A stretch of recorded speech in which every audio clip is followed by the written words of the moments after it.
All Blacks are playing Tonga and Fiji in July. As all New Zealanders and probably non-New Zealanders, followers of rugby generally are like to do, we're going to pick a 15 or 23-man squad to play for New Zealand in these games.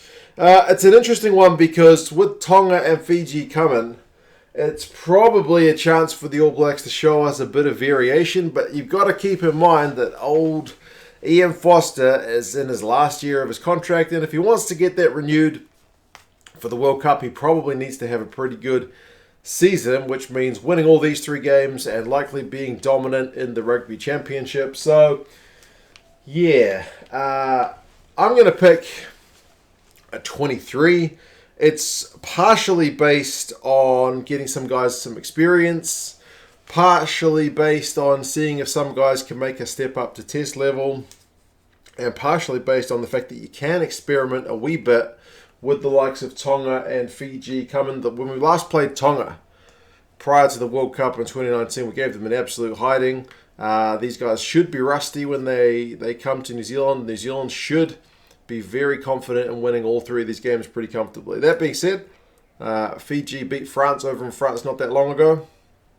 Can't be underestimated, and you'd be foolish to take anybody lightly, basically. But anyway, I'm going to pick 23 guys, go through some reasoning, and you guys can let me know your thoughts on who you would have if you were to pick a 23 today. Obviously, the squad is out, so you got to pick guys from the existing squad.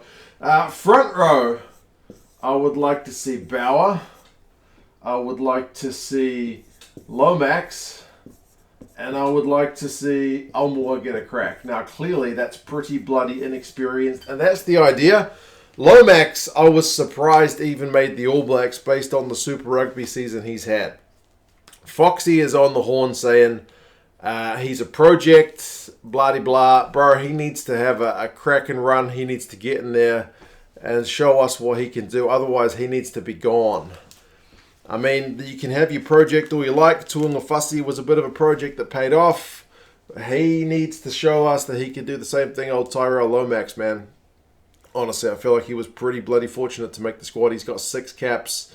He needs to show us something. And you might as well put him next to Almore, who he plays with at Super Rugby level for the Hurricanes. So give them a crack together. Bauer has been in the All Black squad before, but is as yet uncapped. So it's a very inexperienced front row, admittedly. But against Tonga especially, but also Fiji, maybe it's the time to do that. Because the All Blacks, no matter what team they pick, shouldn't be losing these games at home. That may sound arrogant, but honestly, if Fozzie loses any of these 3 games, he should probably be gone. He needs to win these 3 games whilst, building some experience and getting some of the experienced guys back in hand. So Almore is kind of the guy for the future with Taylor and, Coles in their 30s. Obviously, they can go a fair bit longer as hookers, but, Almore needs to build on his 1 cap of experience as well. Now, speaking of experience, because that area of the park is pretty inexperienced, I would go with the returning Retallick, and you're essentially bound to play the captain, Whitelock, in the second row. So as your locks, Retallick and Whitelock. Retallick's just come back from Japan after a 2-year stint overseas, so play these experienced guys. They'll keep that front row in check. They'll keep the confidence levels high, make sure they're exuding that kind of experience over the guys around them. And these guys need to get back playing together because it's been a while since they have played together. Retallick back from Japan, I'm sure they'll show faith in him. Maybe they'll ease him back into it, but I reckon throw him into the mix. We'll see what kind of form he is in. And, we can kind of pick up where we left off. What I think his return does mean is maybe it stunts the career of Va'i because you've also got Scott Barrett. You've also got Patrick Tuipulotu. How do you squeeze Va'i into that lot? I don't know. You could argue for playing him here if you are doing the whole experience building thing here, but I don't know that you can pick 23 guys who are all kind of single-digit caps. Maybe you could, but that's what I'm going to go with. And Lucy's, I think you need to give Blackadder a run in the 6th jersey. Blackadder had the form year in Super Rugby as a Lucy. He played not only 6 but also 7.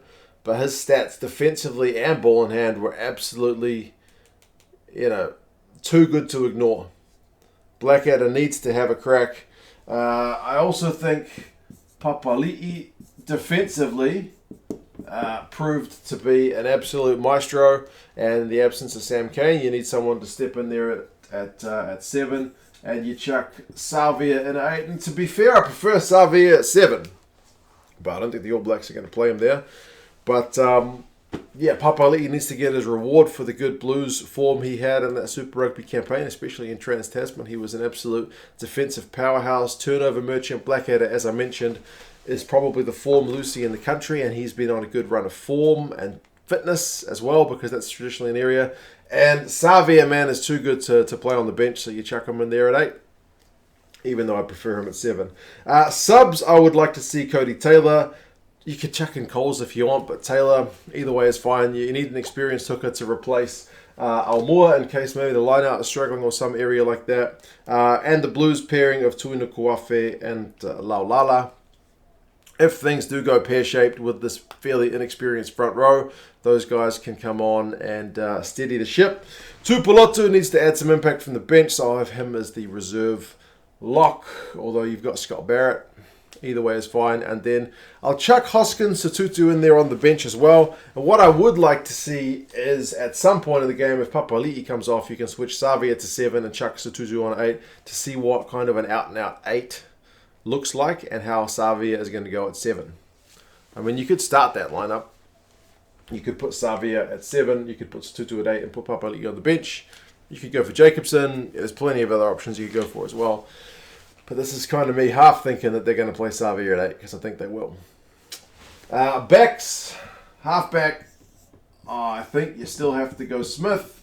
And first 5, I think you still have to go Mo'unga. I don't think Mo'unga's Super Rugby form can be ignored. I'm not sure that Smith and Mo'unga have quite ever lit it up perfectly on the international stage. We've seen both of them, like Smith drives the Highlanders like no other. Mo'unga at Super Rugby level is virtually unplayable sometimes. Give those guys a bit more game time. I know that's pretty much the most experienced halves combo we've got at the moment. I mean, you got Bodie coming back as well, so you could chuck in Bodie. He's probably played with Smith a fair bit more than Mo'unga has. I don't actually know. I'd have to run the numbers on that. But, it's one that I think needs a bit more time because we haven't seen the best of it as yet. Mo'unga has certainly never quite lit it up at international level the same way he has at Super Rugby level. And Smith at 32, I still think is our best halfback pretty comfortably. Now what that does mean is I'll name Christie as a debutant on the bench, and I'll put Bodie on there as well. Bodie coming back from Japan, I don't know that you can punish him by not playing him. Maybe you could, saying you got to go down the pecking order and we'll play DMAC, but chuck Bodie as the first 5/fullback replacement, bit of a utility. And chuck Christie there as well. If you're going to play Christie, it'd be nice to play Bodie at the same time, because at least those guys have played together before. There shouldn't be any kind of rust, maybe a little bit, given that they've been separated for the Super Rugby season with Bodie being over in Japan. But they've played together before, so they should be kind of on the same page. And you can bring them on in the last 20 minutes, assuming everything goes according to plan and nobody has to come off with injury. Midfield, I think you need, and we're desperately short of midfielders at the moment, you need to reward David Havili with another All Blacks cap. It's been a bloody long time since we've seen him in black, and he had a very good Super Rugby campaign, so he needs to play. So play him at 12, and believe it or not, I would give Rico Ioane a crack at 13. So, Havili, it's been a long time between drinks for him. Give him a try, man. He keeps putting his hand up. Somebody needs to pick him at some point. He's proved he's a pretty able operator in the midfield. He's got a good kicking game, very good distribution. He's a key linchpin in a lot of what they do with the Crusaders. He works well with Mo'unga, so you keep that established relationship. And Rico is determined to be a 13. Give him a crack at 13. A proper crack at 13 to see how he goes. I'm not convinced, and I'm a Blues fan, but let's give it a try. Maybe the games against Tonga and Fiji are the time to get it. Maybe they get exposed and then you realize that experiment's over. Or maybe they kind of slowly work their way up to test level. We will see. Troubling about those guys is neither of them has the best defensive stats in Super Rugby. In Trans-Tasman, Havili's tackle rate was 73%, which is pretty bad, and Rico was 76%, which is not much better. So that's maybe one area that you struggle. And you can chuck, as your final replacement, you can chuck Quinn Tupaia on there as well. Remember, no Enor, no ALB for these games. So chuck in Tupaia. He's going to be another debutant. He certainly tackles better than those two jokers. He's in like the high 80s, 88%, which is fully respectable. Remember, there's no Lamape as well. He's going overseas. His defenders beating numbers are better than these guys as well. His run meter numbers are actually better. His turnover conceded numbers are a bit shocking. Tupaia is a bit of a risk-reward guy. Discipline maybe still needs a wee bit of work, but if the All Blacks are identifying him as a guy to play, let's play him. Somebody's beeping in my driveway. Right, where were we up to? Outside backs. Outside backs. I'm going to do what I think the All Blacks will do. And it's chuck Will Jordan on the wing. I'm not sure that he's quite got the kicking game for international rugby as yet, but boy, does he have the ball in hand attacking game. I don't think you lose much by putting Will Jordan on the wing. Maybe you lose a few of those opportunities where he does get that kick return opportunity into space, but he'll still get some of that on the wing. And I think with two caps, that guy's got a high ceiling and he needs more test rugby to be able to grow into the player we know he can become, because he's already pretty bloody good and he's shown that he didn't look out of place at international level. So give Will Jordan some more time. Give Sevu Reece more game time. He's an out-and-out right winger rather than playing another fullback on the wing. His kicking game is decent enough, but I think you can support them both by having, I need to put a J in front of there, by playing Jordie Barrett at fullback. His kicking game is probably the best of any of the fullbacks. You could play D-Mac at fullback as well. His kicking game's not as bad. Jordie's obviously got more distance. But it'll also be interesting to see how Jordie will go when he's not expected to do all the kicking, because remember at the Hurricanes with Ruben Love playing 10, he was essentially required to kick twice as much as he maybe ordinarily would, because he would always stand in at 10 to do any of the kicking duties, pretty much. So, yeah, give a bit of continuity with Reece on the right wing, Jordan more game time on the left wing, and then give Jordie Barrett a crack to run the show at fullback, to show his kicking game without having to be the kind of be-all and end-all with Mo'unga able to take on those duties, or Barrett if he's called upon at 10. So yeah, I mean, obviously you do omit the likes of D-Mac, you omit Scott Barrett. That's just the way the All Blacks are going to have to play it. They'll no doubt rotate things throughout the season, well, throughout these 3 games anyway. But yeah, I desperately want to see Blackadder get a turn. I think Papali'i could use a bit more game time, so we do have some minutes invested in another guy who pretty much specialises at 7 until Sam Cane gets back. I would also like to see Satutu get some minutes at 8 and Savia switch across to 7 if possible. I think Almore needs to get more game time as hooker, because we've got 2 guys who are well-established All Blacks in Coles and in Taylor, but you need to give Almore that added pressure to see how well he lives up to it to be the starting guy. Likewise, Bauer and Lomax, you got De Groot there as well.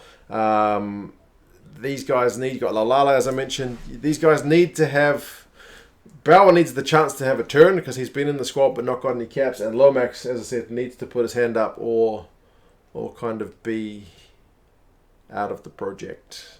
Midfield, as I mentioned, is a bit sparse at the moment, but yeah, we'll have to see how these guys go. Anyway, how close or far away do you think this is going to be from the actual selection? I think Ian maybe goes a wee bit more conservative. As I mentioned, his job is kind of on the line. I can quite happily sit here on my couch and just pick whoever I like. I don't have any pressure. But yeah, 1 game against Tonga on the 3rd of July, 2 games against Fiji, 10th and 17th. Sides that the All Blacks should be beaten at home, but certainly can't take lightly. Anyway, you guys let me know your thoughts. Who would you have in your own 23 if you were to pick one? Do you like this video, even if you didn't like my side? Be much appreciated, and yeah, I'll talk to you guys again soon. See you later.